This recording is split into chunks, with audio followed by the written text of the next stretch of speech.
Hey, it's Dr. Dale with 5 reasons why a lot of people feel like they are existing and not living after the death of a loved one. You know, once you lose a loved one, it changes your perspective on life, and sometimes it's hard to enjoy yourself and to have fun. And there's so many reasons why a lot of people don't do this after they lose a loved one.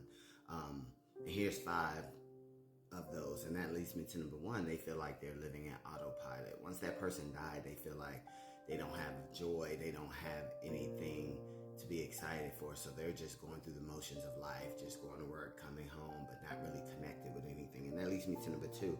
They feel like the pain is so bad from that loss that it's hard to laugh, it's hard to enjoy anything. And that leads me to number 3. They're stuck in their grief and don't know how to grieve. And so they're miserable. They're stuck in grief.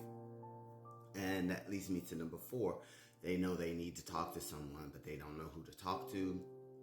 And they don't know who to trust, because a lot of people, if they haven't lost anybody, they don't understand grieving and losing someone. And so we tend to isolate ourselves and not engage in the activities that we used to.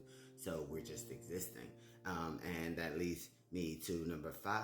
A lot of people feel guilty that their loved one is gone, and they are trying to live life and move on. If you're struggling with these thoughts like this, please seek a therapist so they can help you maneuver through your grief. I always say grief doesn't go away, but it becomes doable. And what I mean is I take my focus on not my loved one passing away, but I focus on all the good memories that they left, and all the things that they used to do for me. And so I will make a recipe of my mom sometime, or go and buy an outfit I know my dad would wear, or his cologne that he used to wear, things like that. Learning to grieve in a different way, so that we're not so focused on that day that they died, because they were more than that. But if you're struggling, please seek a therapist so they can help you maneuver through your grief. Praying for everybody who has lost anybody.